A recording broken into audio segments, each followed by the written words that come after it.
नमस्कार साथियों, स्वागत है आपका हमारे YouTube चैनल एग्जामोफोबिया में। मैं धर्मेश। जैसा कि आप लोग जानते हैं कि आगामी यूपीएससी प्रीलिमिनरी एग्जाम 2025 को देखते हुए हमारी टीम विभिन्न संस्थानों के मॉडल टेस्ट पेपर सॉल्व कर रही है। तो इसी सीरीज में अभी हम लोग दृष्टि आईएएस संस्थान के मॉडल टेस्ट पेपर सॉल्व कर रहे हैं और अब तक हम लोगों ने 2 पेपर देखे हैं, यानी जीएस फर्स्ट के ही दोनों पार्ट थे। आज जो आपके सामने पीछे आप देख रहे होंगे पेपर है पेपर 2 यानी सी सेट।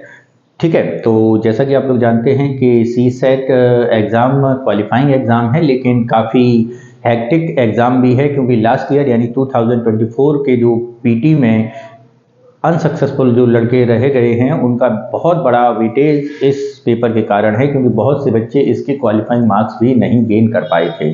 तो बी केयरफुली और फोकस्ड होकर इस पेपर को सॉल्व करते हैं। Okay, let's be try.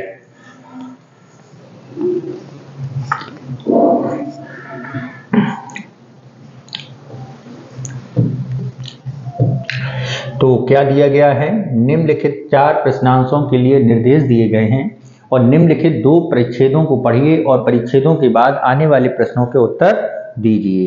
ठीक है, तो ये 4 प्रश्नांशों के लिए निर्देश है और इसमें आप जानते हैं कि पैराग्राफ दिया जाता है जिसे आप अनसीन तौर पर है, लेकिन इन अनसीन के क्वेश्चन सॉल्व करने के लिए हमको काफ़ी ध्यान से और बड़ी वाक्पटुता से इसे पर ध्यान देने की ज़रूरत है।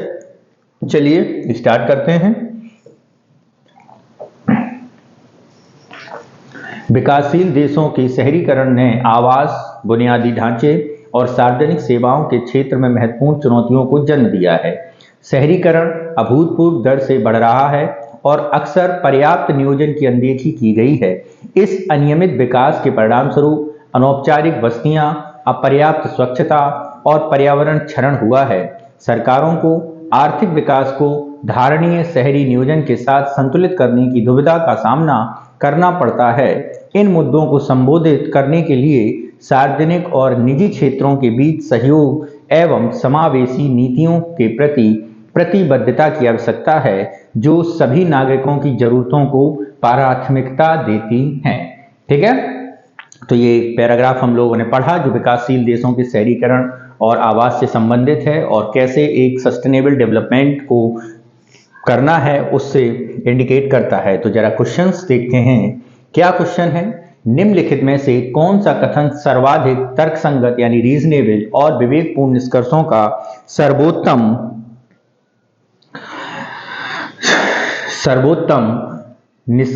रूप से दर्शाता है, जिन्हें इस परिच्छेद के प्रतिपादित किया जा सकता है। तो देखो जरा क्या है। पहला ऑप्शन दिया गया है, विकासशील देशों में शहरीकरण को हतोत्साहित किया जाना चाहिए, यानी विकासशील देशों में शहरीकरण को हतोत्साहित करना चाहिए। ऐसी बात इस पैराग्राफ में नहीं की गई है, क्योंकि हम इसे हतोत्साहित करने की बात ही नहीं कर रहे हैं और इसे कैसे और डेवलप करें इसकी बात कर रहे हैं। तो पहला स्टेटमेंट तो पूर्णतः गलत है। आर्थिक विकास शहरों में पर्यावरणीय क्षरण का प्राथमिक कारण है। आर्थिक विकास पर्यावरणीय क्षरण का कई कारणों में से एक कारण हो सकता है, लेकिन प्राथमिक कारण ये नहीं है। तो ये भी बात हमारी क्या है, सही नहीं है। तेजी से हो रहे शहरीकरण से उत्पन्न चुनौतियों का समाधान करने के लिए धारणीय शहरी नियोजन महत्वपूर्ण है।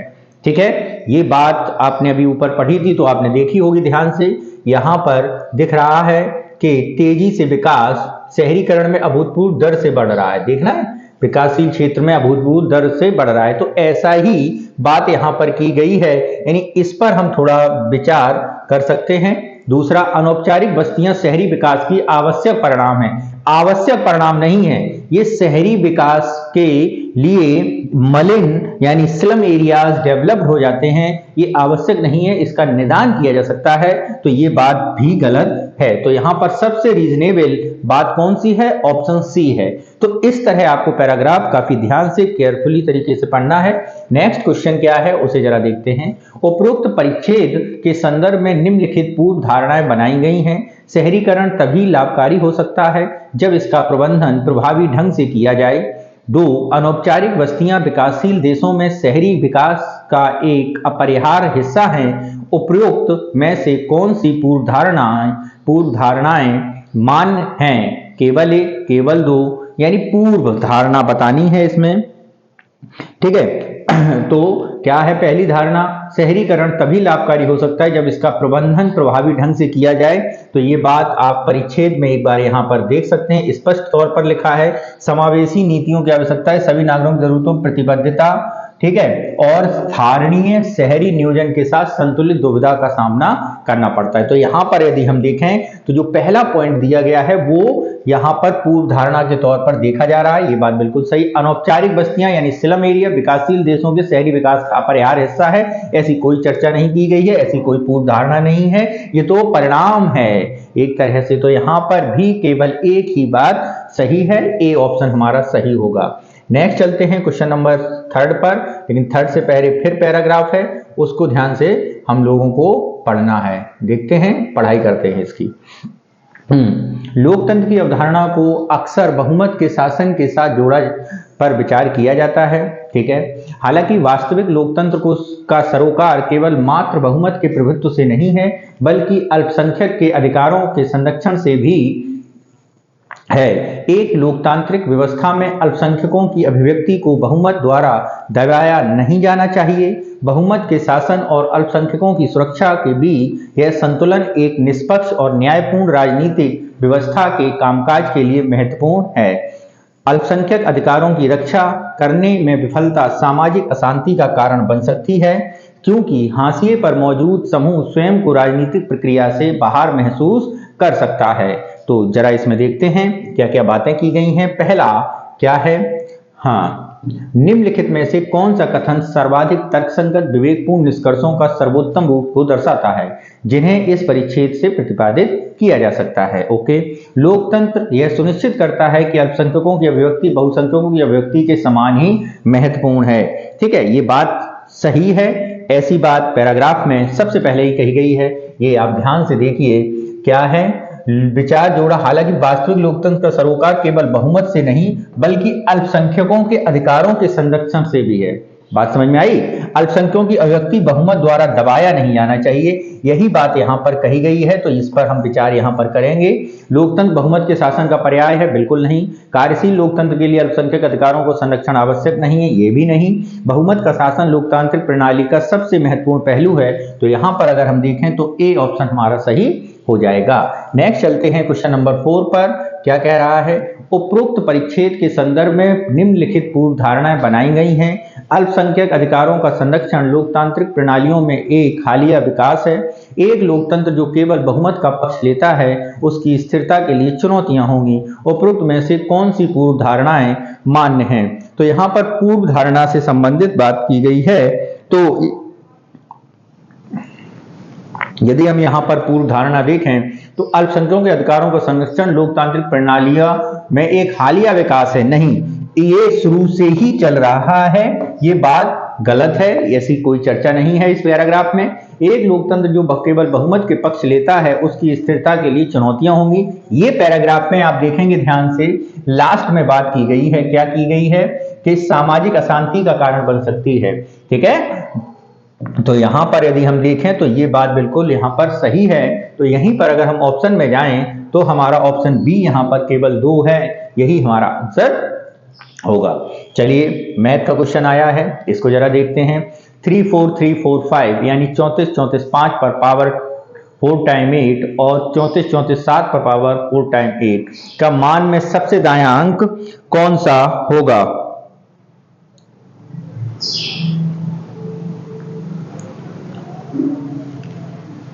ठीक है, अब इकाई दायां अंक पूछा ना, यानी सबसे दायां, तो जरा इसमें दिमाग लगाओ। कैसा दिमाग लगाओगे सर? कि यदि हम 5 की पावर क्या करें, कितनी भी लगाएं, जितनी भी 5 की पावर लगाओगे, 1 2 3 4 5 6, लास्ट डिजिट क्या आएगा? इसका अंतिम डिजिट हमेशा क्या आता है? 5 की पावर आप कितनी भी लगा दें, अंतिम डिजिट 5 है, ठीक है। अब बात आती है 7 के लिए। अब 7 भी देखो, 7 का अगर हम अंतिम डिजिट देखें, ठीक है, तो 7 का अंतिम डिजिट में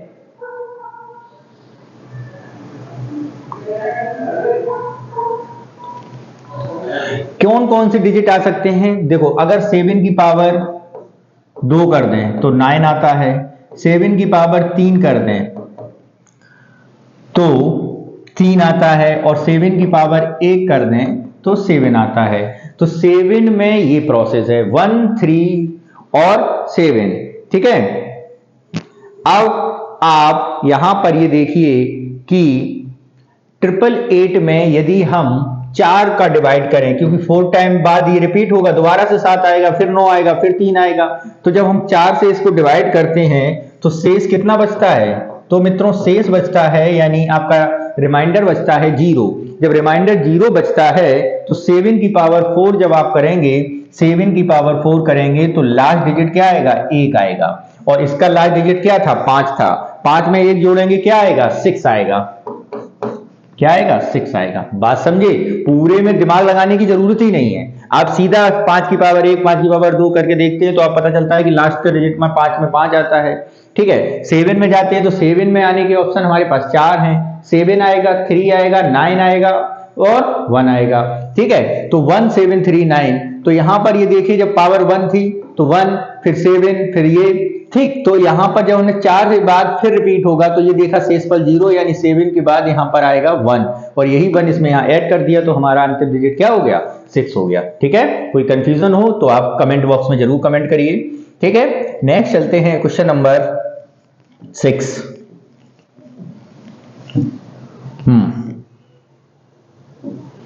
6 धनात्मक पूर्णांक A B C D E F दिए गए हैं। निम्नलिखित कथनों पर विचार कीजिए। A multiply B multiply C multiply D multiply E multiply F का गुणनफल सम होता है यदि कम से कम एक पूर्णांक सम हो। A plus B plus C plus D plus E plus F को योग सम होता है यदि कोई 3 पूर्णांक विषम हो।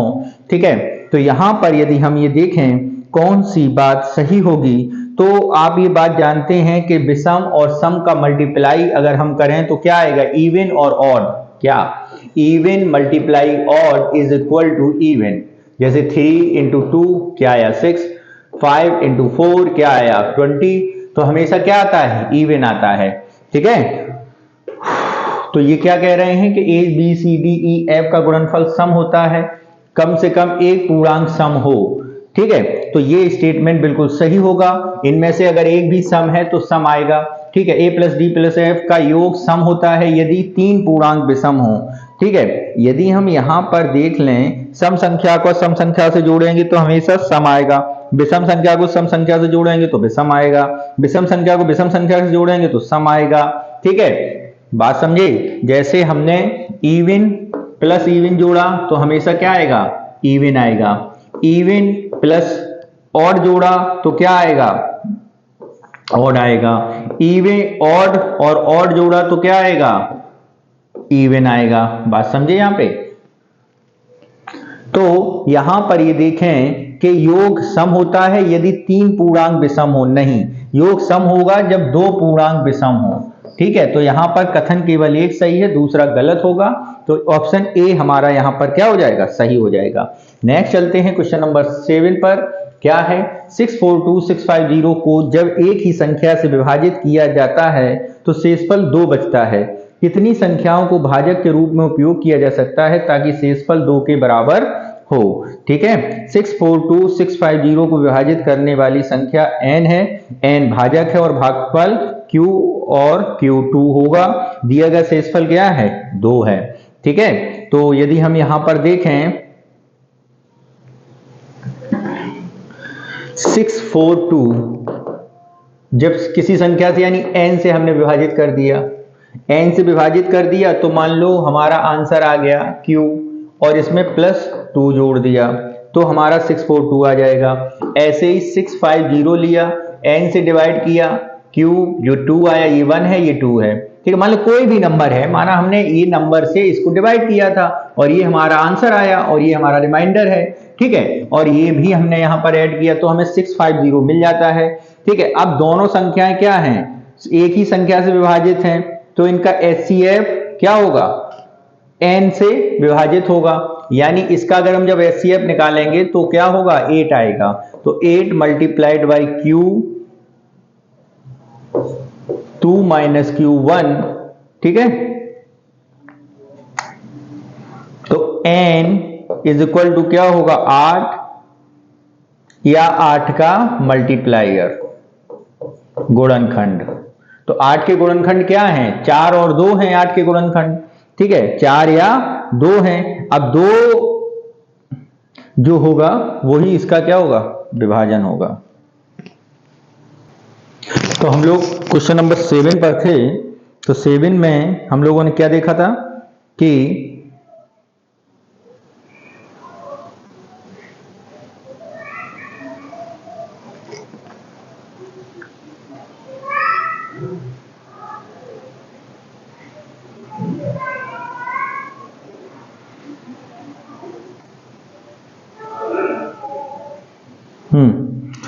तो जब हमने इसे सॉल्व किया था तो जैसा जैसा एक बार और देख लें। अच्छा चलिए, क्या था कि 6 4 से 2 है और 6 5 0 है।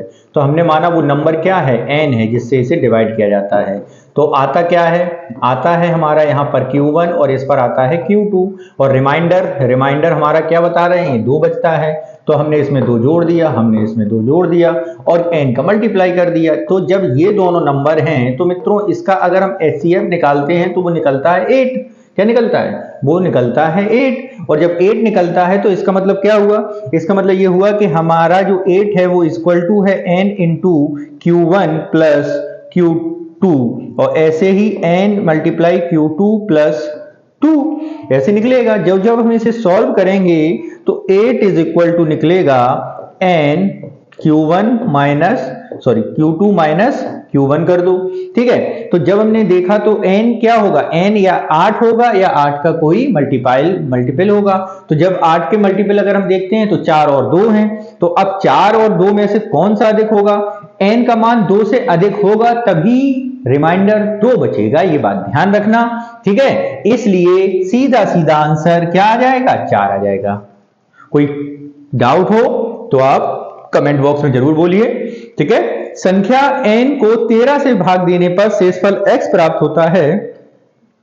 n है, ठीक है, n को 13 से भाग देने पर, ठीक। तो n का यहां पर मान दिया गया है 7801 7802 dot dot dot dot dot dot 10 तक, ठीक है। और इसको अगर हम 13 से भाग दे दें, सपोज दैट हमने यही नंबर मान लिया, ये नंबर लिया और इसको 13 से डिवाइड कर दिया। जब इसको 13 से डिवाइड करेंगे तो ये 13 से क्या है कट जाता है पूरा पूरा, ठीक है, विभाज्य करने पर। और हमें रिमाइंडर यहां पर कितना बचता है, रिमाइंडर हमारा 1 बचता है, फिर 2 बचेगा, फिर 3 बचेगा, फिर 4 बचेगा, फिर 5 बचेगा, फिर 6 बचेगा, फिर 7 बचेगा, फिर 8 बचेगा, फिर 10 बचेगा। यानी रिमाइंडर इस तरह यहां पर क्या हो जाएंगे, बढ़ते जाएंगे। जैसे इसमें रिमाइंडर 1 बचा, यहाँ रिमाइंडर 2 3 4 5 6 7 8 9 और यहां पर रिमाइंडर 10 बचा, ठीक। तो इस तरह रिमाइंडर क्या है हमारे चलेंगे। अब बात क्या कर रहा है, तो शेषफल x प्राप्त होता है, 13 से भाग देने पर शेषफल x प्राप्त होता है। तो इस x की वैल्यू निकालनी है हमें, क्या है x की वैल्यू निकालनी है।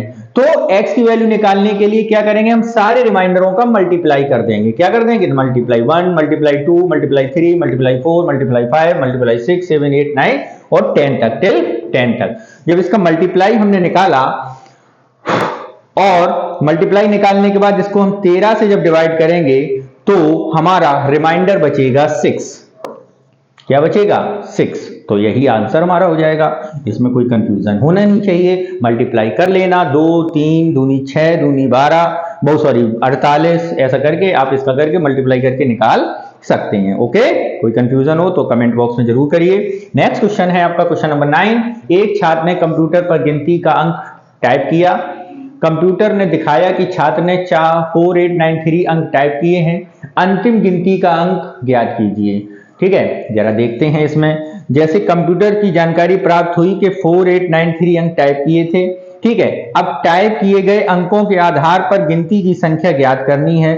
उसके पास संख्याएं कितनी हैं, उसके पास 9 संख्याएं हैं जो 1 अंक वाली हैं। कितनी संख्याएं हैं, 9 संख्याएं हैं जो 1 अंक वाली हैं, ठीक है। और हमारे पास कितनी हैं, हमारे पास 90 संख्याएं हैं जो 2 अंकीय संख्याएं हैं, यानी 90 into 2 multiplied by is equal to 180, ठीक है। तो 900 संख्याएं हैं जो 3 अंकों वाली हैं, 2700 हो जाएंगी शेष संख्याएं 4893 और इसमें जब कर देंगे, ठीक है, जैसे 1 to 9, एक अंक की संख्या 9 है, दो अंकों की संख्या 9 इंटू 90 इंटू 2, ठीक है 180, तीन अंकों की संख्या 900 यानी 2700। अब शेष अंक कितने बचे हैं? शेष अंक हम 4893 माइनस 2700 प्लस 180 प्लस 9 और करेंगे तो बचेगा 2004, ठीक है। और ये चार अंक की संख्या है और चार अंक की संख्या है। अगर हम देखें टोटल कितनी है 501, ठीक है। तो 501 और इन सभी संख्याओं को जब हम ऐड करेंगे तो अंतिम संख्या हमारी कितनी आएगी 500। अंतिम गिनती का अंक क्या हो जाएगा 1500, यानी ऑप्शन बी हमारा सही उत्तर हो जाएगा।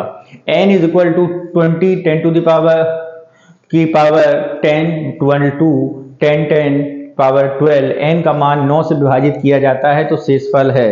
तो n का मान 9 से विभाजित करने पर अगर हम शेषफल के बारे में बात करें तो n को जब 20 से डिवाइड करेंगे, ठीक है, और 9 से विभाजित किया जाए, यानी ये पूरा का पूरा हमने क्या कर दिया 9 से विभाजित कर दिया। तो 9 से विभाजित करने पर जब हम देखते हैं, जब इसे हम विभाजित करेंगे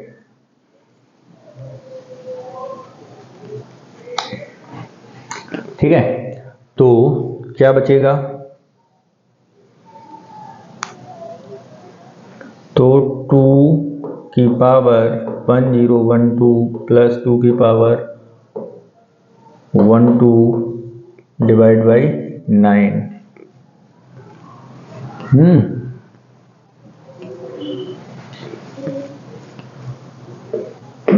यानी और इसको जब हम इसका मल्टीप्लाई निकाल लेंगे तो 2 की पावर 3 और 337 प्लस 1 प्लस 2 की पावर 3 इंटू 4 डिवाइड बाई 9 और इसे सॉल्व करेंगे तो 8 की पावर 337 मल्टीप्लाइड बाई 2 प्लस 8 की पावर 4 डिवाइड बाई 9, ठीक है। और इसे सॉल्व करेंगे तो हमारा आंसर आएगा 8, ठीक है। नेक्स्ट चलते हैं क्वेश्चन नंबर 11 पर। क्या कह रहा है 11? ये परिच्छेद पढ़ना है। निम्नलिखित दो परिच्छेदों को पढ़िए और परिच्छेदों के बाद उनके आंसर दीजिए। वैश्विक अर्थव्यवस्था व्यापार, निवेश और प्रौद्योगिकी के माध्यम से तीव्र रूप से परस्पर जुड़ती जा रही हैं। इस परस्पर जुड़ाव ने विशेष रूप से विकासशील देशों में अभूतपूर्व आर्थिक वृद्धि को जन्म दिया है। हालांकि इसने इन अर्थव्यवस्थाओं को बाह्य संकटों जैसे कि कमोडिटी की कीमतों में उतार चढ़ाव और विकसित देशों में उत्पन्न होने वाली संकटों के प्रति उजागर किया है। नतीजतन कई देश अपनी आर्थिक रणनीतियों पर पुनर्विचार कर रहे हैं। वैश्विक अर्थव्यवस्था में भागीदारी जारी रखते हुए घरेलू स्तर पर आघात सहनीयता के विकास पर ध्यान केंद्रित कर रहे हैं। निम्नलिखित में से कौन सा कथन सर्वाधिक तर्कसंगत और विवेकपूर्ण निष्कर्षों को सर्वोत्तम रूप दर्शाता है जिन्हें इस परिच्छेद से प्रतिपादित किया जा सकता है? कि विकासशील देशों को बाह्य संकटों से बचने के लिए वैश्विक अर्थव्यवस्था से अलग हो जाना चाहिए। आर्थिक अंतर संबंधों से केवल विकासशील देशों को ही लाभ हुआ है। वैश्विक अर्थव्यवस्था में भाग लेने वाले देशों के लिए घरेलू स्तर पर आघात सहनीयता का विकास महत्वपूर्ण है। बाह्य संकट विकासशील देशों में आर्थिक अस्थिरता का प्राथमिक कारण है। तो यहाँ पर यदि हम बात करें तो सबसे सही आंसर विकासशील देशों के बाह्य संकटों अर्थव्यवस्था से अलग हो जाना चाहिए, यही इसका आंसर होगा, ठीक है। सॉरी, ये इसका आंसर नहीं होगा क्योंकि ये सही एक्सप्लेनेशन बेसिकली नहीं है, ठीक है। ये इसका सही एक्सप्लेनेशन नहीं है। दूसरा देखते हैं, अंतर संबंधों में विकासशील देशों को लाभ हुआ है, केवल विकसित देशों को ही लाभ हुआ है, ये बात बिल्कुल सही नहीं है। घरेलू वैश्विक अर्थव्यवस्था में भाग लेने वाले देशों के लिए घरेलू स्तर पर आघात संहिता विकास महत्वपूर्ण है, ये बात सही है, यही हमारा आंसर हो जाएगा। नेक्स्ट, उपरोक्त परिच्छेद के संदर्भ में निम्नलिखित पूर्व धारणाएं बनाई गई हैं। आर्थिक अंतर संबंध अब विकासशील देशों के लिए लाभदायक नहीं रह गया है। विकासशील देश घरेलू स्तर पर आघात संहिता का विकास करने में आर्थिक स्थिरता प्राप्त कर सकते हैं। कौन सी पूर्व धारणाएं मान्य हैं? तो कौन सी पूर्व धारणाएं मान्य हैं ये बतानी है। पहली पूर्व धारणा क्या है? आर्थिक अंतर संबंधों अब विकासशील देशों के लिए लाभदायक नहीं रह गया, ये पूर्व धारणा नहीं है। विकासशील देश घरेलू स्तर पर आघात संहिता के विकास में आर्थिक स्थिरता प्राप्त कर सकते हैं, ये बात सही है, यानी केवल 2 आंसर होगा। नेक्स्ट चलते हैं क्वेश्चन नंबर 13 पर। जलवायु परिच्छेद वर्तमान में सबसे बड़ी वैश्विक चुनौतियों में एक से एक है। वृद्धिशील तापमान, परिवर्तित मौसमी प्रतिरूप के एवं चरम मौसमी घटनाओं की बढ़ती आवृत्ति प्राथमिक पारिस्थितिकी तंत्र और मानव समाज दोनों पर महत्वपूर्ण प्रभाव डाल रही है। कई देश अब ग्रीन हाउस गैस उत्सर्जन को कम करने के लिए पवन और सौर ऊर्जा जैसी नवीकरणीय ऊर्जा स्रोतों की ओर संक्रमण पर ध्यान केंद्रित कर रहे हैं। हालांकि यह संक्रमण चुनौतियों से रहित नहीं है, जिसमें बुनियादी ढांचे में निवेश की आवश्यकता तथा दीर्घकालिक पर्यावरण नीतियों को लागू करने की राजनीतिक इच्छा शक्ति शामिल है। निम्नलिखित में से कौन सा कथन सर्वाधिक तर्कसंगत और विवेकपूर्ण निष्कर्षों को सर्वोत्तम रूप दर्शाता है? ठीक है, जिन्हें इस परिच्छेद के प्रतिपादित किया जा सकता है। पहला, नवीकरणीय ऊर्जा में सफल परिवर्तन के लिए राजनीतिक इच्छा शक्ति महत्वपूर्ण है। नवीकरणीय ऊर्जा में परिवर्तन सरल और सुलभ है। जलवायु परिवर्तन केवल प्राथमिक परिस्थितिकी तंत्र को प्रभावित करेगा, सामाजिक मानव समाज को नहीं। जलवायु परिवर्तन से निपटने की बुनियादी ढांचे में निवेश एक महत्वपूर्ण कारक नहीं है।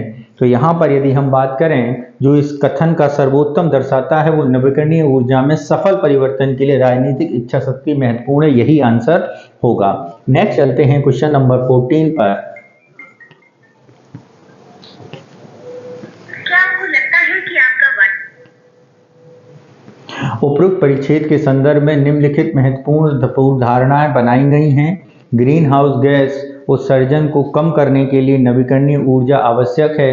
बुनियादी ढांचे में निवेश की कमी नवीकरणीय ऊर्जा की ओर परिवर्तन में एकमात्र बाधा है। उपरोक्त में से कौन सी पूर्व धारणाएं मान्य हैं? केवल एक, केवल दो, एक और दो, दोनों, न एक न दो। तो यहाँ पर यदि हम बात करें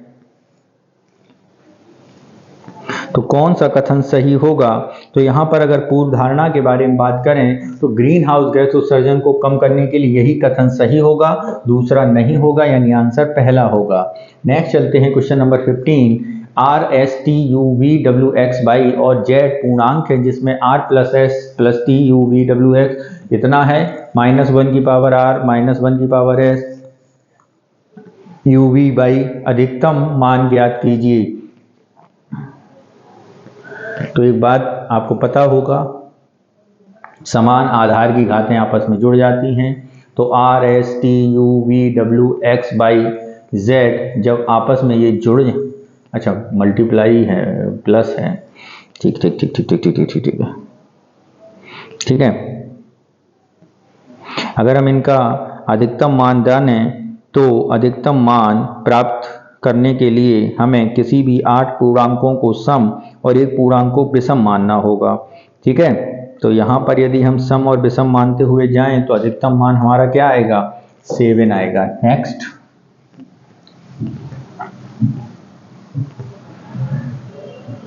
ठीक है। 5 आयताकार लोहे की चादरें एक के ऊपर एक जुड़ी हुई हैं। इन 5 लोहे की चादरों को 4 अलग अलग रंगों नीला, काला, सफ़ेद और हरे रंग की मदद से रंगा गया है। इन 5 लोहे की चादरों को रंगने के लिए विभिन्न संभावित तरीकों को निर्धारण करें ताकि दूसरे के बगल में रखी 2 लोहे की चादरों का रंग एक जैसा ना हो। तो जब ऐसा सवाल आता है तो इन 5 लोहे की चादरों को विभिन्न संभावित रंगों से रंगने के लिए हमें सबका क्या करना पड़ेगा? मल्टीप्लाई करना पड़ेगा। कैसे? जब 5 हैं तो यानी 4 मल्टीप्लाइड 3 मल्टीप्लाइड 3 मल्टीप्लाइड 3 मल्टीप्लाइड 3 और ये पूरा आएगा 324 और आंसर हो जाएगा क्या 324। ठीक है, कैसे हुआ अब जरा ये समझ लीजिए। 5 हैं तो 1 2 3 4 5 हुआ, पहली बात। दूसरी बात, एक जब हमने 4 रंग दी यानी एक अलग रही, फिर जो जे रंगी और वो जो अलग है वो छोड़ दी और बाकी की 3 सतह आपस में मिलेंगी। ठीक है, तो ये 3 हो गई और मल्टीप्लाई किया। ठीक, नेक्स्ट है क्वेश्चन नंबर 17। अमन की पूंजी का 1/3 भाग 1%, 1/4 भाग 4% तथा शेष भाग 10% साधारण ब्याज पर कुछ वर्षों के लिए निवेश किया। कितने वर्षों में निवेशों की संचयी ब्याज आय उसकी प्रारंभिक पूंजी के बराबर या इससे अधिक हो जाएगी। जब ऐसा सवाल हो, मान लो उसकी पूंजी ए है और मान लीजिए n वर्षों के लिए उसने किया। ठीक है, तो a/4, ठीक है, ऐसा करेंगे a/4 फिर a/3, ठीक है, और n वर्षों के लिए किया तो n का मल्टीप्लाई डिवाइड बाई 100, ऐसे ही a/4 multiply n divide by 100। ठीक है, ऐसा करते जाएंगे तो जब n आएगा तो जब इसे सॉल्व करेंगे तो 18.8 समथिंग वर्ष आएगा और 18.8 समथिंग वर्ष यानी 19 वर्ष। ऑप्शन ए हमारा सही हो जाएगा। नेक्स्ट मान लीजिए x एक धनात्मक पूर्णांक है जिसके व्यंजक 111 x की पावर 4, 11 x की पावर 3, 2, 1 और x हैं से विभाज्य हैं। x के सभी संभावित मान निर्धारित कीजिए। तो जब ऐसा विभाज्य है तो इसके लिए क्या करते हैं, इसके लिए हम x को क्या कर लेंगे, कॉमन ले लेंगे और जब कॉमन लेके करेंगे तो x का अर्थ है 111 भी x से विभाज्य है और x 111 का गुणनखंड भी है। ठीक है, सीधी बात है, इसमें से क्या करें, x कॉमन ले लिए तो 1 1 1 x की 3, 1 1 1 x की 2, 1 1 1 1 1।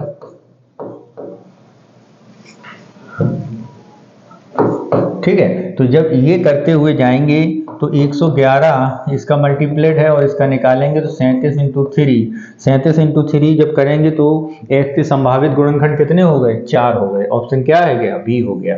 ठीक है, नेक्स्ट चलते हैं क्वेश्चन नंबर 19। वॉलीबॉल खेलने वाले 15 खिलाड़ियों में से एक मैच के लिए 6 खिलाड़ियों को अंतिम टीम बनाई है। 6 खिलाड़ियों में से एक खिलाड़ी को कप्तान बनाया जाना है। कप्तान वाली टीम चुनने के संभावित तरीके क्या होंगे। तो सीधी बात है, 15 खिलाड़ियों में से 6 खिलाड़ियों को चुनने के तरीके क्या होंगे, 15 6 6। ठीक है, और 6 खिलाड़ियों की टीम चुननी है और इंटू 6। जब इसे सॉल्व करेंगे तो आएगा आपका factorial 15 divide by factorial 9 multiplied by factorial 5। अब ये फैक्टोरियल खुलता कैसे है ये भी तुम्हें बता दें। फैक्टोरियल 15c, अगर हम 15c6 खोलेंगे तो आएगा फैक्टोरियल 15, ठीक है, divide factorial 15 into factorial 6 by factorial 6 और मल्टीप्लाइड बाई फैक्टोरियल 9। ठीक है, और इसे जब 9 3 4 5 को खोलेंगे, ठीक है, तो ये सॉल्व हो जाएगा और हमारा आंसर आएगा factorial 15 divide by factorial 9 multiplied by factorial 5 और आंसर है हमारा सी। ठीक है, नेक्स्ट चलते हैं। यदि इकोनॉमी को फेविपिक लिखा जाता है तो पॉलिटी को क्या लिखा जाएगा। तो यहाँ पर यदि हम देखें, ई में एक जोड़ा एफ आ गया, सी में एक जो कम किया बी आ गया, ओ में एक जोड़ा पी आ गया, यानी एक जोड़ा जा रहा है एक घटाया जा रहा है, एक जोड़ा जा रहा है एक घटाया जा रहा है। ऐसे ही जब हम पॉलिटी में एक जोड़ेंगे एक घटाएंगे तो आएगा आपका OPKZX। ठीक है, चलिए नेक्स्ट चलते हैं क्वेश्चन नंबर 21। क्या है, परिच्छेद है। द्वितीय विश्व युद्ध के अंत ने वैश्विक राजनीति में एक महत्वपूर्ण बदलाव को चिन्हित किया। संयुक्त राष्ट्र की स्थापना का उद्देश्य वैश्विक स्तर पर भविष्य के संघर्षों को रोकते हुए राष्ट्रों के बीच शांति, सुरक्षा और सहयोग को बढ़ावा देना था। हालांकि इसके तुरंत बाद शीत युद्ध ने इस नए अंतर्राष्ट्रीय संगठन की सीमाओं को उजागर कर दिया। इन चुनौतियों के बावजूद संयुक्त राष्ट्र ने शांति अभियानों, मानवाधिकारों को बढ़ावा देने और विभिन्न क्षेत्रों में अंतर्राष्ट्रीय सहयोग को बढ़ावा देने में महत्वपूर्ण भूमिका निभाई है। निम्नलिखित में से कौन से कथन सर्वाधिक तर्कसंगत हैं। तो ये कथन दिए गए हैं, पढ़िए। संयुक्त राष्ट्र वैश्विक संघर्षों को रोकने में अपने मिशन में विफल रहा है, ठीक है, ओके, ये बात यहाँ पर नहीं कही गई है। शीत युद्ध ने शांति को बढ़ावा देने में अंतर्राष्ट्रीय संगठनों के सामने आने वाली चुनौतियों को उजागर किया, ये बात यहाँ पर कही गई है। संयुक्त राष्ट्र अपनी स्थापना के बाद पूरी तरह प्रभावी, ये भी बात की चर्चा नहीं है। द्वितीय विश्व युद्ध के बाद युग में अंतर्राष्ट्रीय प्रासंगिक नहीं रहा, ये सारी बातें गलत हैं। बी ऑप्शन हमारा पैराग्राफ के अनुसार सही होगा।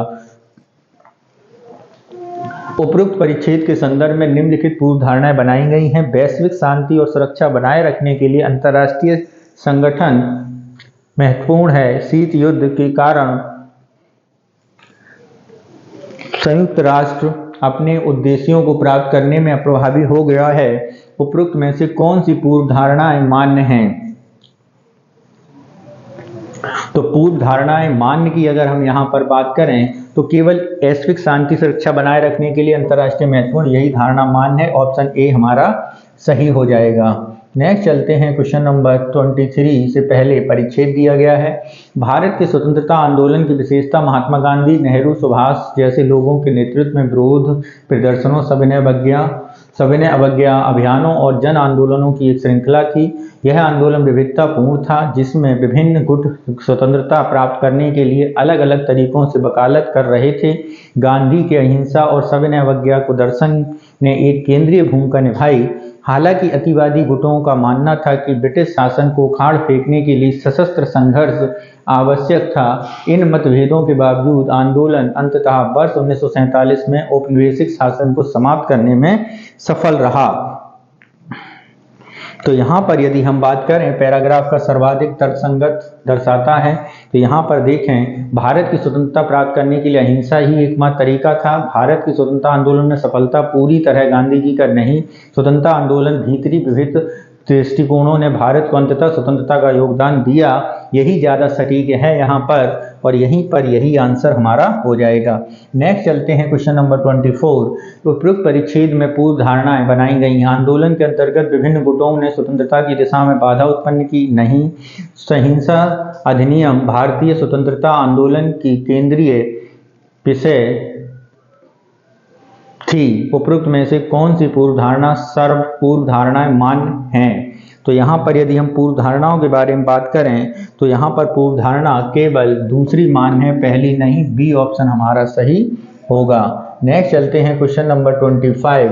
यदि 9@4@3 = 7, 5@8@7 = 2, 4@8@6 = 8 तो का मान ज्ञात कीजिए।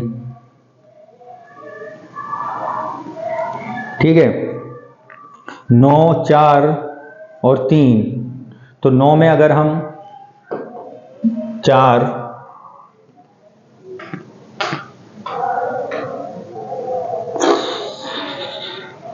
7 आ रहा है ना,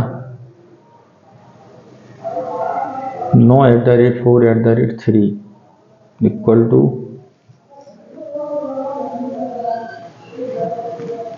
9 + 4 + 3 = 16। पुनः संख्याओं को जोड़ने पर 6 + 1, अच्छा, ये 16 हुआ, और फिर 1 + 6 = 7। ये जोड़ा, 8 × 5 = 13 और 7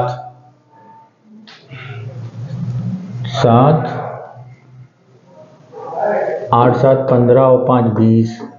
तो 20 यानी 2 + 0, 4 × 2 = 6, 6 × 4 = 10, 10 × 7 = 17, 17 = 1 + 7 = 8। तो ऐसे ही 7 × 2 = 9, 9 और 9 = 18, 18 + 8 + यानी 8 + 1 = 9। बी ऑप्शन हो जाएगा। ठीक है, नेक्स्ट चलते हैं क्वेश्चन नंबर 26 पर। 1 से 495 तक सभी संख्याओं को एक साथ गुणा करने से प्राप्त संख्या के अंत में शून्यों की संख्या ज्ञात कीजिए। 115, 110, 130, 121।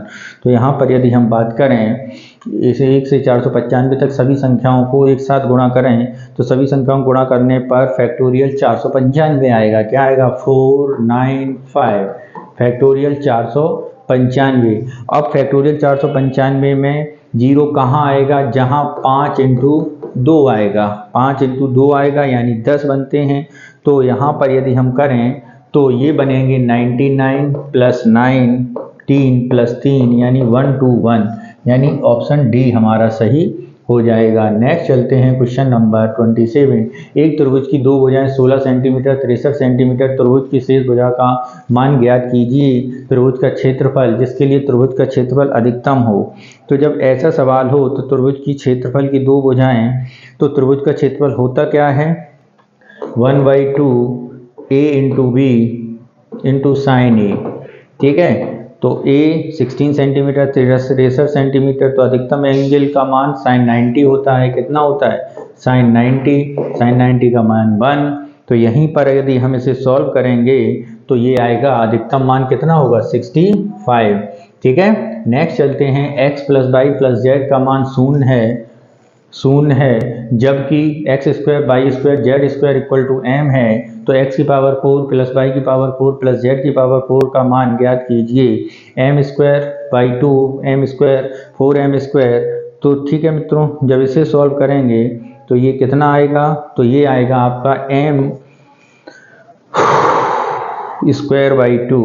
ठीक है, कैसे, x प्लस जेड का होल स्क्वायर कर देंगे।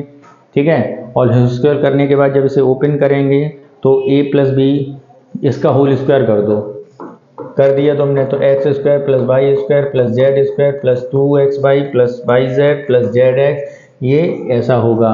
ऐसा ओपन होने के बाद x plus Y plus Z का मान 0 है, तो x square plus Y Z square का मान m है, तो m रख देंगे।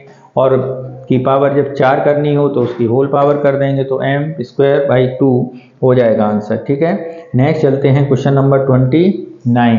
दी गई संख्याओं को गुणा करने पर प्राप्त परिणाम के अंत में कितने लगातार शून्य -1 की पावर 2 2 की पावर 4 3 की पावर 6 4 की पावर 8 के अंत में होंगे।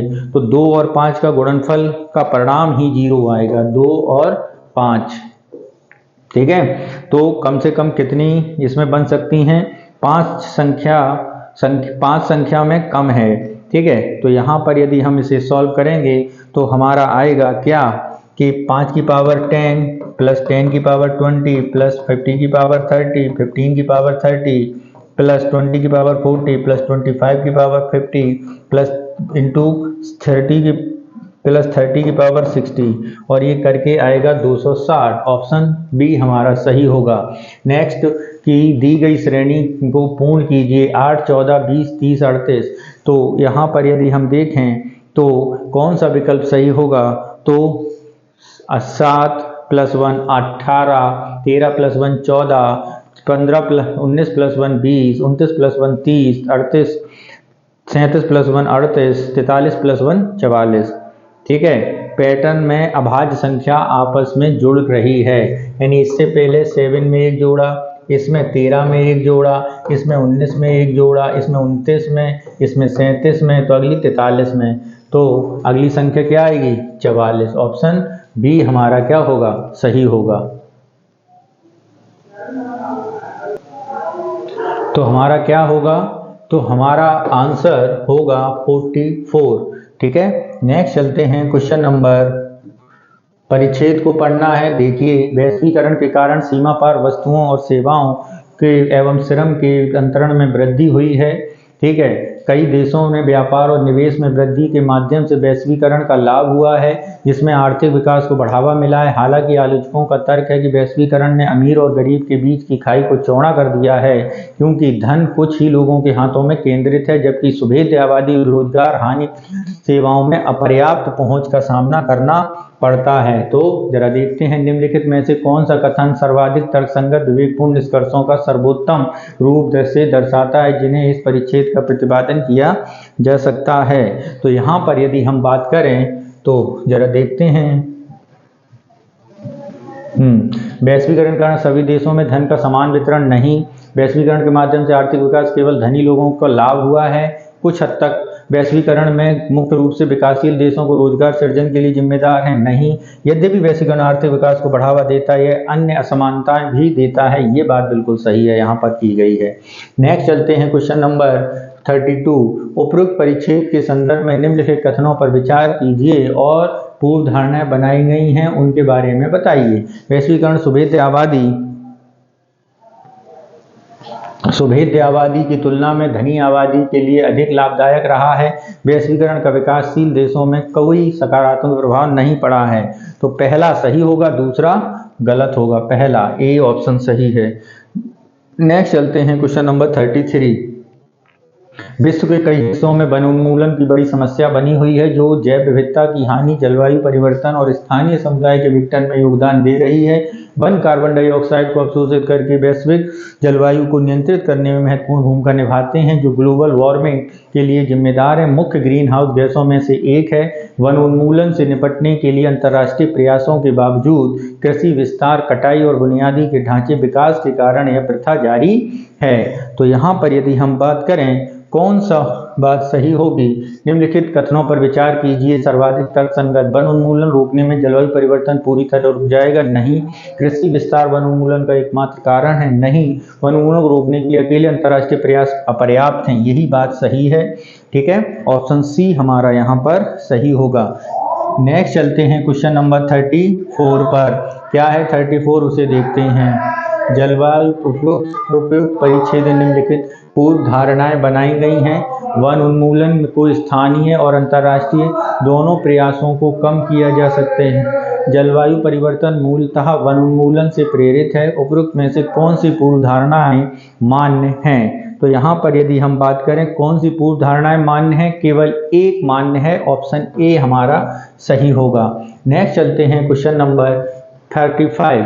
ए बी का पिता है, बी डी ई का पिता है, डी ए का पुत्र है, ई ए की पोती है। ठीक है, ई डी का पुत्री है। बी और ई के बीच संबंध व्यक्त किए हैं। कितने कथनों की आवश्यकता है? तो यहाँ पर यदि हम कथन के बारे में बात करें तो यहाँ पर हमें 3 कथनों के द्वारा ही बात पता चल जाएगी। नेक्स्ट चलते हैं क्वेश्चन नंबर 36। एक छात्र ने कंप्यूटर में क्रमिक संख्या दर्ज की। कंप्यूटर में प्रदर्शित किया कि वह 492 अंक दर्ज किए गए थे। दर्ज की गई अंतिम संख्या निर्धारित कीजिए। ठीक है, तो यदि हम देखें एक व्यक्ति है जो कंप्यूटर में क्रमिक संख्याएं दर्ज की हैं और कंप्यूटर ने 492 अंक प्रदर्शित किए हैं। तो हमारे पास संख्याएं हैं, एक से अंक वाली संख्याएं 9 यानी 9 × 1 बराबर 9। 2 अंक वाली संख्याएं 90 × 2 यानी 180। ठीक है, 3 अंक वाली संख्याओं में अगर हम जाएं तो 3 अंकों वाली तो बतानी ही है, तो इन दोनों को क्या करेंगे, हम जोड़ देंगे यानी 492 - 2 9 + 180 यानी 303।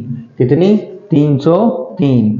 ठीक है, 3 अंकीय संख्या होगा। 3 अंकीय संख्याओं का योग क्या है? 3 अंकीय संख्या 101। ठीक है, तो अब 9 और जोड़ो और 90 जोड़ो तो ये आएगा 200। ठीक है, तो आंसर क्या हो जाएगा? 200। नेक्स्ट चलते हैं क्वेश्चन नंबर 37। 3 संख्याएं a² + 2bc + b² + 2ca c² + 2ab औसत a² + ba + ca है, तो निम्न में से कौन सा b और c के माध्य के बराबर है? 4a² + aba 3abc ab - abc 4a - 3a² 3ab + 4bc। तो यहाँ पर यदि हम बात करें कौन सी बात सही होगी, तो सबसे सही बात है ऑप्शन सी।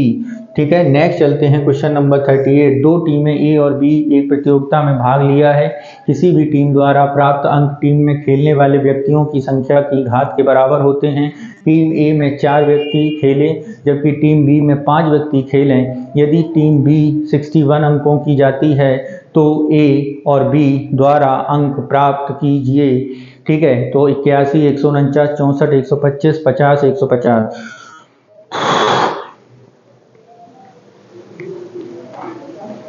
ठीक है, तो यहाँ पर यदि हम देखें तो कौन सी बात सही होगी, तो यहाँ पर बात सही होगी 64 125। नेक्स्ट चलते हैं क्वेश्चन नंबर 39। a⁴ मान ज्ञात कीजिए। ठीक है, तो जब इसे हम देखते हैं तो इसमें ऑप्शन होगा 323। नेक्स्ट है प्रताप किसी कार्य को करने में विमल से 3 गुना अच्छा है। दोनों मिलकर कार्य को 39 दिवसों में पूरा कर लेते हैं। प्रताप अकेले उस कार्य को कितने दिवसों में पूरा करेगा? तो प्रताप का कार्य बटे विमल का कार्य इज इक्वल टू 3/1। ठीक है, P/V इज इक्वल टू 3/1। ठीक है, तीनों मिलके कितने कर लेते हैं, 1 तो एक दिन में काम 1/39 प्लस गुणे 1/4। तो जब इसमें हम देखेंगे तो अकेला प्रताप इस कार्य को कर लेगा 1/52 यानी 52 दिन में। ऑप्शन ए हमारा सही होगा। नेक्स्ट चलते हैं, हाल के वर्षों में व्यक्तिगत और सामाजिक दोनों स्तरों पर सामाजिक मानसिक स्वास्थ्य विकारों को संबोधित करने की आवश्यकता को मान्यता प्राप्त हुई है। मानसिक स्वास्थ्य विकार विश्व भर में लाखों लोगों को प्रभावित करते हैं, फिर भी सहायता लेने की प्रति पूर्वाग्रह अभी भी विद्यमान है। मानसिक स्वास्थ्य की स्थिति वाले कई व्यक्ति उपचार नहीं प्राप्त कर पाते हैं, जिससे बेघर होना, बेरोजगारी और मादक द्रव्यों का सेवन सहित कई तरह की सामाजिक समस्याएं उत्पन्न हो सकती हैं। मानसिक स्वास्थ्य को संबोधित करने के लिए एक व्यापक दृष्टिकोण की आवश्यकता होती है, जिसमें स्वास्थ्य सेवा प्रणाली, नीति निर्माता, समर्थन। अब ये पैराग्राफ पढ़ा है, अब इससे रिलेटेड क्वेश्चन ये देखिए, निम्नलिखित में से कौन सा परिच्छेद सर्वाधिक तार्किक बात कर रहा है। मानसिक स्वास्थ्य संबंधी संबंध पूर्वाग्रह पूर्णतः समाप्त हो गए, बिल्कुल गलत। मानसिक स्वास्थ्य की समस्या निपटने के लिए कई क्षेत्रों में समन्वित प्रयास की आवश्यकता, ये कुछ हद तक ठीक है। मानसिक स्वास्थ्य का विकार केवल मादक द्रव्यों का सेवन कारण, ये भी गलत। मानसिक स्वास्थ्य विकार समाज में महत्वपूर्ण प्रभाव नहीं डालते, तो ऑप्शन बी हमारा सही आंसर होगा। नेक्स्ट चलते हैं अगले क्वेश्चन पर, और अगला क्वेश्चन है क्वेश्चन नंबर 42 पर। क्या है 42? उपरोक्त परिच्छेद में पूर्व धारणाएं बताई गई हैं, बताइए। मादक द्रव्यों का सेवन बेघर होने का प्रमुख कारण है। समाज में मानसिक संबंधी मुद्दों को प्रायः नजरअंदाज कर दिया जाता है। तो यहाँ पर यदि हम देखें, दूसरी बात ही ज़्यादा सटीक है, पहली बात सटीक नहीं है। बी ऑप्शन हमारा सही होगा। नेक्स्ट, लोकतांत्रिक समाजों में मीडिया सरकारों को जवाबदेही बनाने और पारदर्शी सुनिश्चितता करने की महत्वपूर्ण भूमिका निभाती है। नागरिकों को जानकारी प्रदान करके मीडिया सूचित निर्णय लेने सक्षम बनाती है एवं सार्वजनिक विमर्श को बढ़ावा देती है। हालांकि मीडिया के पूर्वाग्रह, सनसनीखेजता और मीडिया के संकेंद्रण के बारे में चिंताएं जताई गई हैं, जो सूचना के प्रवाह को विकृत कर सकती हैं। लोकतंत्र के कामकाज के लिए एक स्वतंत्र और स्वायत्त मीडिया आवश्यक है, किंतु इसे जन विश्वास बनाए रखने के लिए जिम्मेदारी पूर्ण कार्य करने की आवश्यकता है। निम्नलिखित में से कौन सा कथन सर्वाधिक तर्कसंगत है? तो यहाँ पर बताना है कौन सा कथन सर्वाधिक तर्कसंगत है। देखिए जरा संकथन, निम्नलिखित कथनों में से कौन सा कथन सर्वाधिक तर्कसंगत है, विवेकपूर्ण है? तो मीडिया स्वामित्व संकेंद्रण लोकतंत्र पर कोई प्रभाव नहीं पड़ता, बिल्कुल गलत है। मीडिया पूर्वाग्रह लोकतांत्रिक समाजों के समक्ष एकमात्र समस्या है, बिल्कुल गलत है।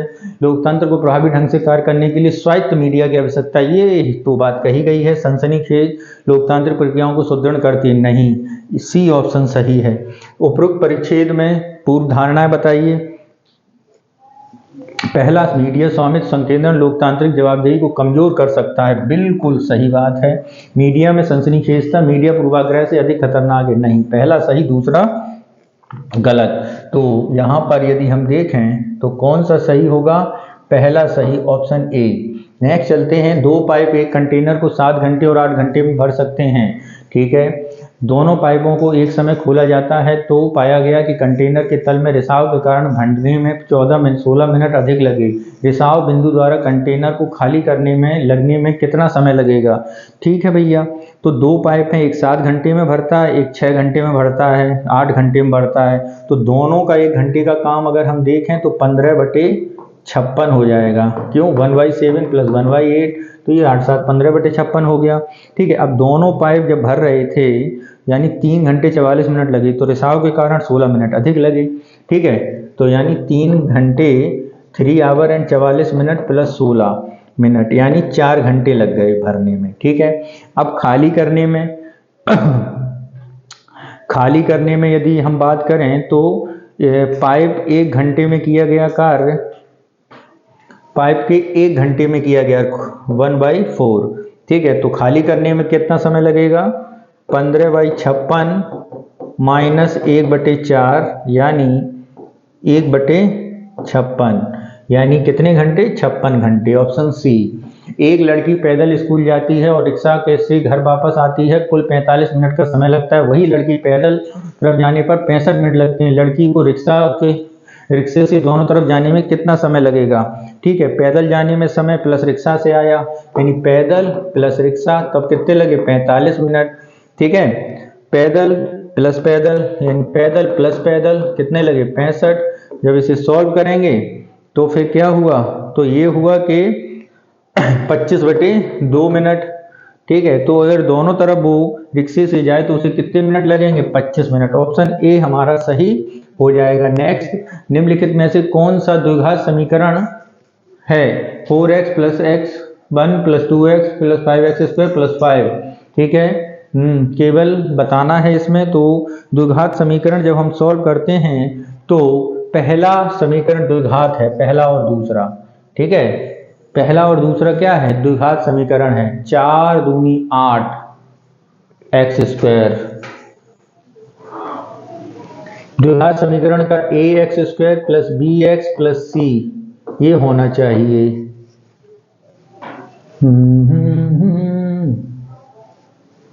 और ये जब हम देख रहे हैं तो 2x - 4x, इसने इसे सॉल्व नहीं किया है, इसलिए क्या हुआ है, इसको देखा, देखो 4 दूनी 8 x² + 2x - 4x - 4x।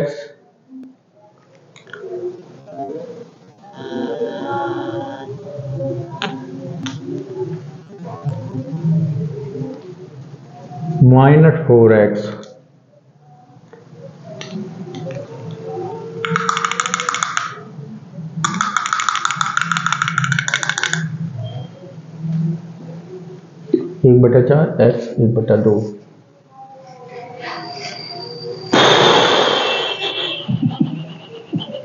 यानी सी ऑप्शन सही है। नेक्स्ट, सुरेश की आयु मनु की आयु के 3 गुने से 20 वर्ष अधिक है। सुरेश और मनु की आयु का गुणनफल 500 है। सुरेश और मनु की आयु का योग ज्ञात कीजिए। ठीक है, तो x + 3x + 20, एक की आयु x मान लो, दूसरे की आयु 3x मान लो। तो जब इसे हमने जोड़ा तो कितना हुआ, 3 गुने से 20 वर्ष अधिक है, 3 गुने से 20 वर्ष यानी 3x + 20। ठीक है, मल्टीप्लाई किया x + 3x + 20 = 500। और जब इसे हम सॉल्व करेंगे तो 10 और 50 वर्ष, यानी ऑप्शन सी हमारा सही होगा। नहीं सॉरी, ऑप्शन डी हमारा सही होगा, 60 वर्ष। ठीक है, क्या होगा 60 वर्ष। ठीक है, नेक्स्ट चलते हैं क्वेश्चन नंबर 49। निम्नलिखित पर विचार कीजिए। 1:21 सही 9/11 की घड़ी की सुइयों का समकोण बनाएंगी। 7:30 पर घड़ी की सुइयां 45 डिग्री का कोण बनाएंगी। उपरोक्त में से कौन सा सही है। तो यहाँ पर यदि हम बात करें,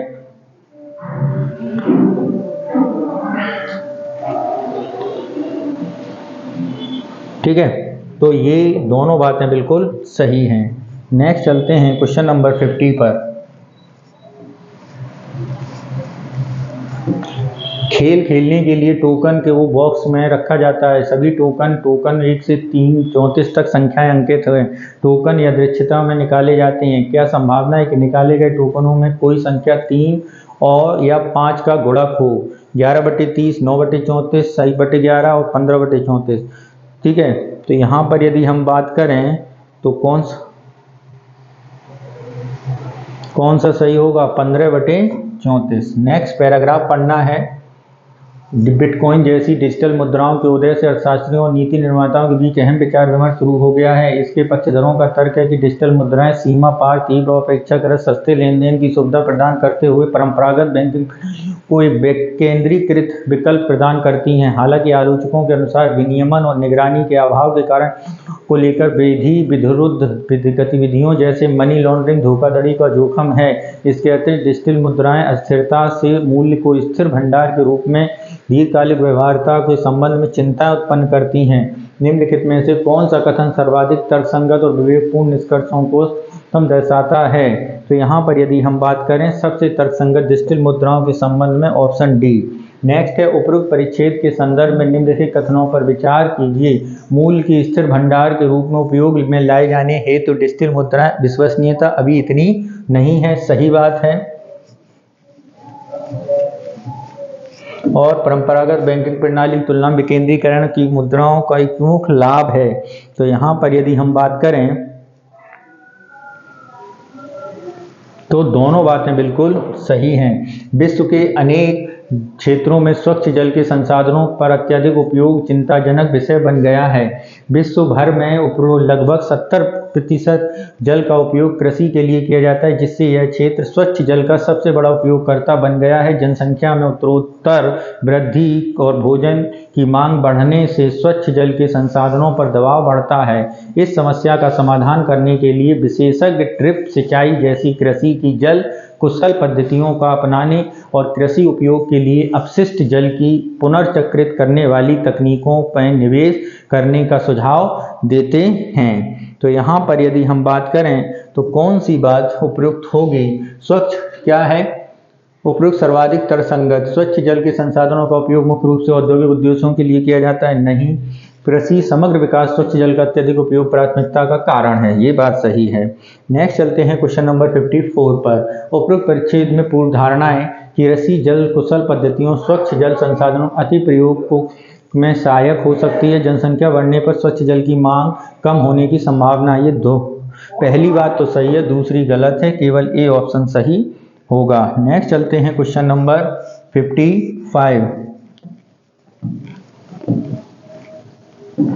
8 लड़के 5 लड़कियां कितने तरीकों से एक पर इस प्रकार बैठ सकते हैं कि कोई भी 2 लड़कियां एक साथ न बैठें? तो 8 और 5 13 हैं बच्चे, ठीक है।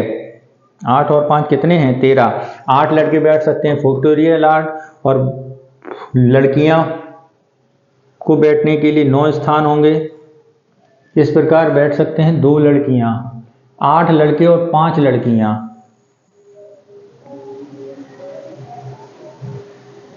ठीक है।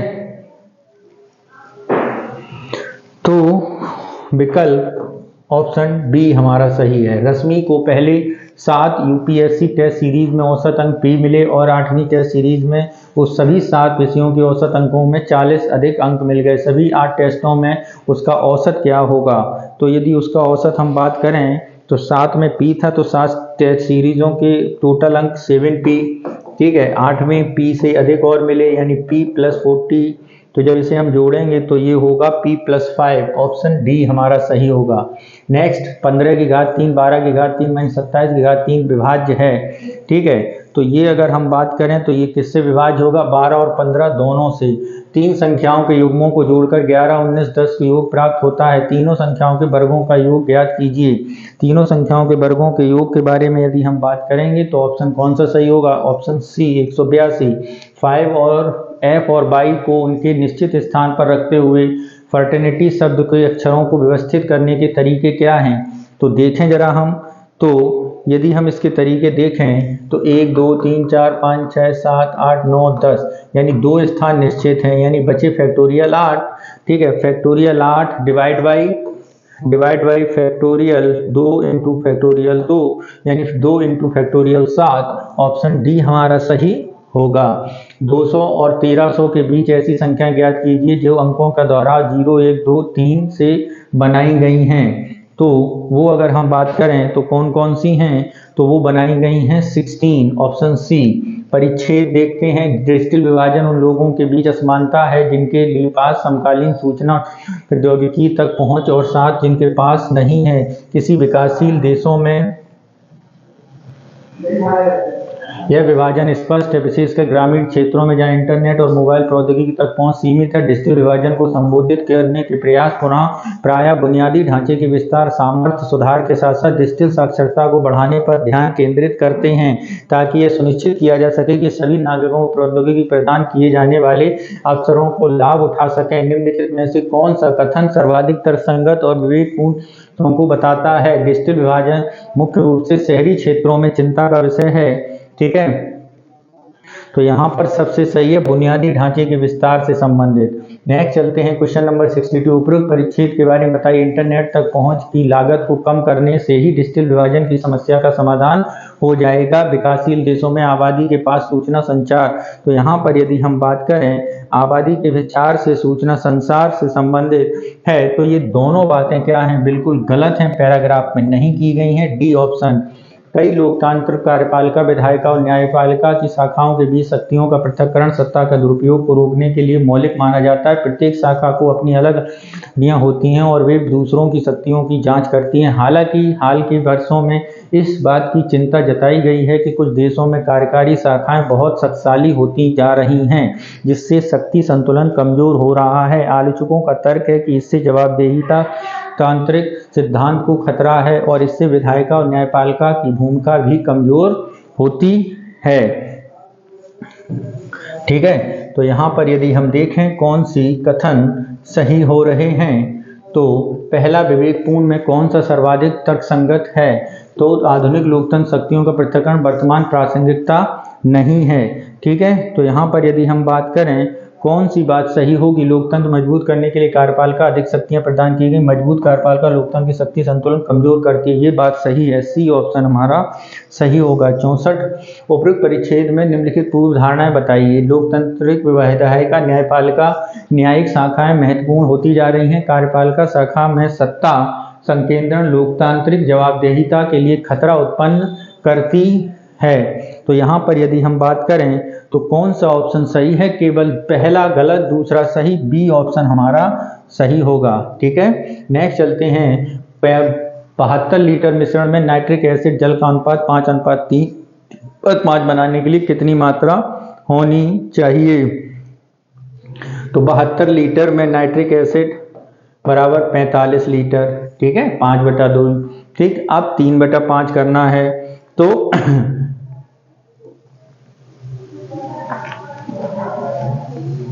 3:5 करना है। ठीक है, मान लीजिए S लीटर जल मिश्रण करना है, तो 45/27 यानी 48 लीटर पानी मिलाना पड़ेगा।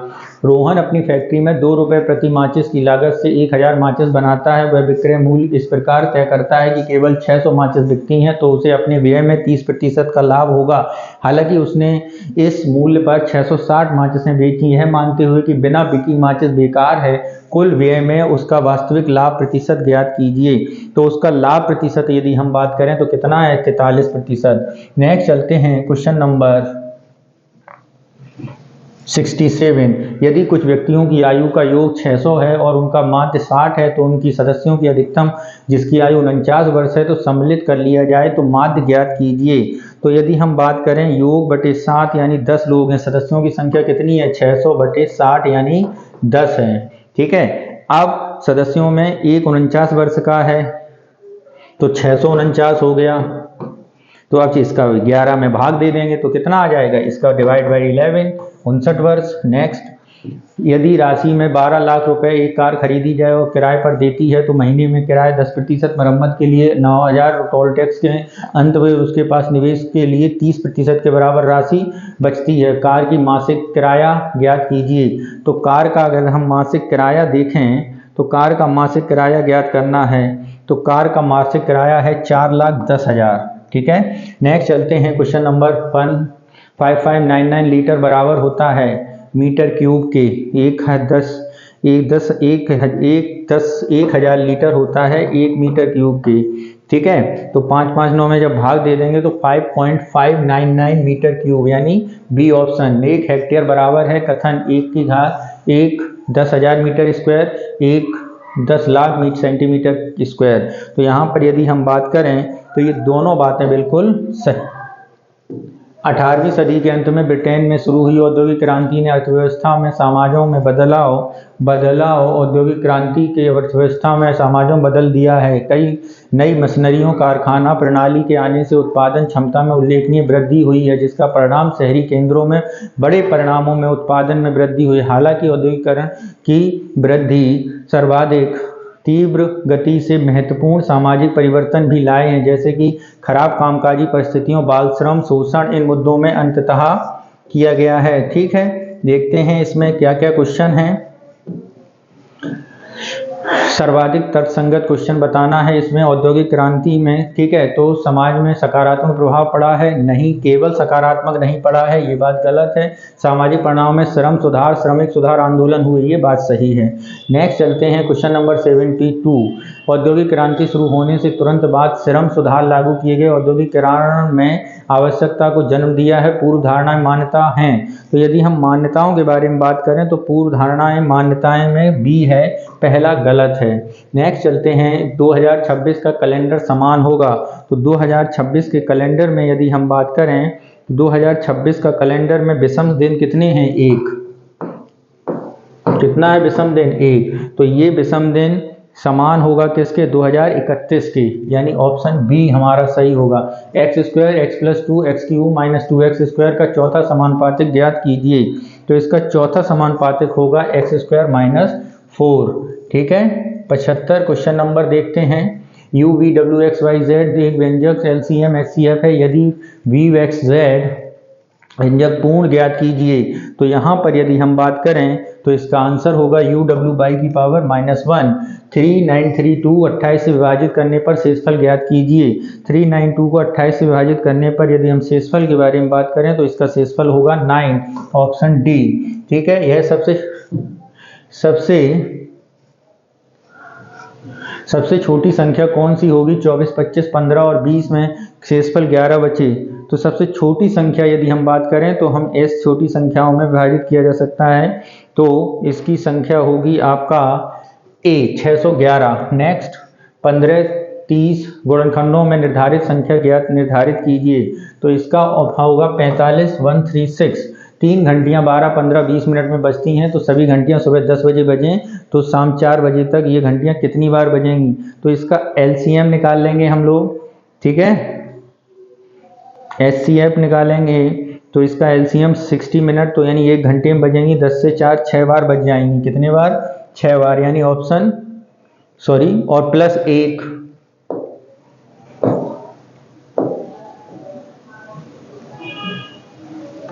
ठीक है।